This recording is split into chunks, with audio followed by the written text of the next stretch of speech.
Hey everyone welcome back to my channel Priyanka's passion. आशा करছি তোমরা সকলে খুব ভালো আছো, আমরাও কিন্তু বেশ ভালো আছি। আমার নতুন একটা ভিডিওর সঙ্গে তোমাদের সকলকে জানাচ্ছি অনেক ভালোবাসা আর অনেক অনেক ওয়েলকাম। সকালবেলায় উঠেই প্রথম যে কাজটা আমার থাকে সেইটা হলো বাবানের জন্য খাবারটা বসিয়ে দেওয়া।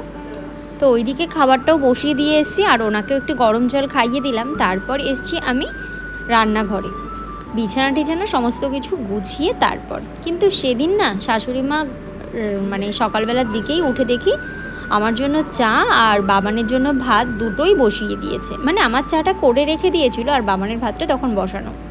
যেহেতু আমার সেদিন উঠতে উঠতে প্রায় 9:30 বেজে গিয়েছিল। গতকাল রাতে এসেছিলো বাবানের একটু জ্বর, তার মধ্যে ওর বাবা যেহেতু বাড়িতে নেই, ওর একটু মনটা খারাপ তো হচ্ছেই। তো সেই জন্য অনেক রাত করে ঘুমিয়েছে। তার খানিকক্ষণ পরেই দেখি গায়ে জ্বর আসছে। তো সেই জন্য ওকে নিয়ে খানিকক্ষণ বসে থাকতে হয়েছিল। প্রায় 3টে সাড়ে 3টের সময় গিয়ে জ্বরটা যায়, তারপর আমি একটু ঘুমাই। তো ওই জন্য উঠতে অনেকটা দেরি হয়ে গিয়েছিল।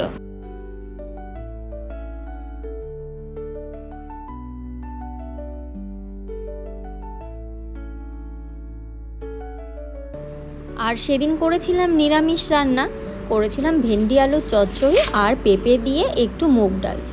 আর বাবান গিয়েছে ওর ঠাম্মি আর দাদার সাথে রেশন তুলতে। আর পাশে আমার একটা জেঠু অসুস্থ, মানে জ্যাঠা শ্বশুর বলতে পারো, তো তাকে দেখতে গিয়েছে। বাড়িতে রয়েছি আমরা 3জন, মানে আমি, রোজি আর ঠাকুমা। তো ওই জন্য ভাবলাম না বাবান আসার আগেই কাজগুলো গুছিয়ে নিই, তাহলে বেশ সুবিধা হবে। ঠাকুমাকেও ভাত ঠাত খেতে দেওয়া হয়ে গেছে আর রোজিকে মা খাইয়ে রেখে গিয়েছিল।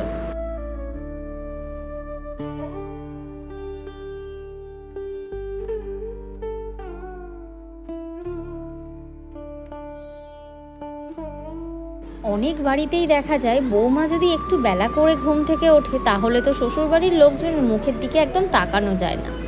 কিন্তু বাপের বাড়িতে গেলে মা কিন্তু কখনো এই জিনিসটা করে না। ব্যাপারটা কেন এরকম হয় আমি বুঝে পারলাম না। সে বিয়ের সময় অনেকেই বলে আপনার মেয়ে আমাদের বাড়িতে তো একদম মেয়ের মতন থাকবে, কিন্তু না, আফটারঅল কিন্তু একদম কিছুই হয় না। আফটারঅল বলতে গেলে ওইসব জিরো। কিন্তু আমার ক্ষেত্রে ব্যাপারটা একটু অন্যরকম। না, আমাকে বিয়ের আগে ওরকম আদিক্ষেতা দেখিয়ে বলেছিল আমার মাকে যে আপনার মেয়ে আমাদের বাড়িতে একদম মেয়ের মতন থাকবে, এই হ্যানা দ্যানা আরও সেন্টু দেওয়া যেই সব ডায়লগ মানুষ দিয়ে থাকে সেই সব। না, আমার শ্বশুরবাড়ির লোকজন কখনো ওসব সেন্টু দেওয়ার ডায়লগ দেয়ও নি, আর ওরকম কখনো আমার সাথে করেও না।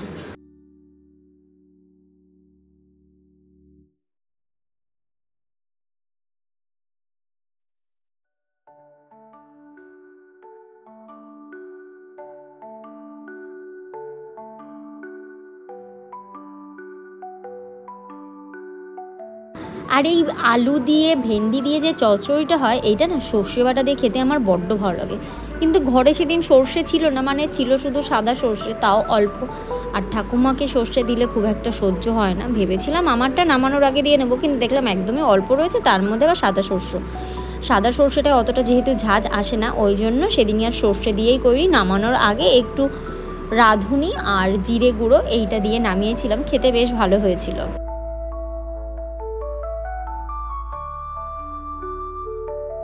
সকালবেলার দিকে খাওয়ার সুযোগ সেরকমভাবে হয়নি, মানে ওই শুধু চাই খেয়েছিলাম, বিস্কুটটাও খেতে পারিনি। যেহেতু বাবানকে খাওয়াতে হবে, বেলা হয়ে গিয়েছিল অনেকটা। তো এখন তো বাবান বাড়িতে নেই, ওই জন্য ভাবলাম না এখন একটু ফ্রি হাত পা আছে, তাহলে এখন একটু চাটা বসিয়ে খেয়ে নিই। তো চাটা বসিয়ে দিয়েছি। আর সকালবেলার দিকে লিকার চাটা ঠিক আছে, বাট তারপরে যখন চা খাই তখন একটু দুধ চা খেতে মন চায়। যদি না থাকে তাহলে অসুবিধা হয় না, চালিয়ে নিই।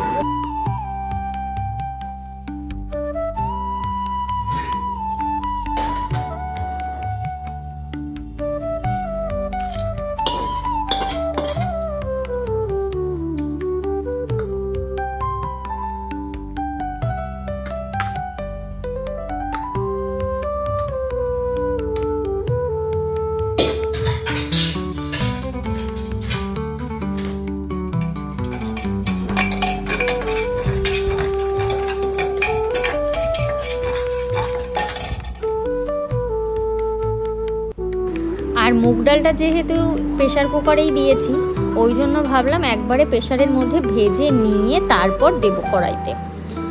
যেহেতু সময় সাপেক্ষ, তাড়াতাড়ি করে রান্না বান্না করতে হবে বাবার আসার আগে। আর যেহেতু শরীরটা খারাপ তো সবসময় না একটু ঘ্যান ঘ্যান করে। আর বাচ্চারা দেখবে শরীরটা খারাপ হলে একটু মায়ের কাছে থাকতেই সবচেয়ে বেশি পছন্দ করে। তো ওই জন্য আমি ভাবছি বাবার আসার আগে যাতে সমস্ত কিছু ঠাকুর করে রান্না বান্না হয়ে যায়। তো যথারীতি বাবার আসার আগেই আমার সমস্ত কিছু রান্না হয়ে গিয়েছিল। আর আমি যেদিন বাড়ি আসি মা সেদিন কিনে দিয়েছিল একটা পাউরুটি, আর এই রুটিগুলো খেতে আমার বড্ড ভালো লাগে। তো চা দিয়ে আর রুটি দিয়ে সকালের খাবারটা খেয়ে নিয়েছিলাম।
তাহলে একটা হামি দিতে হবে আমাদের।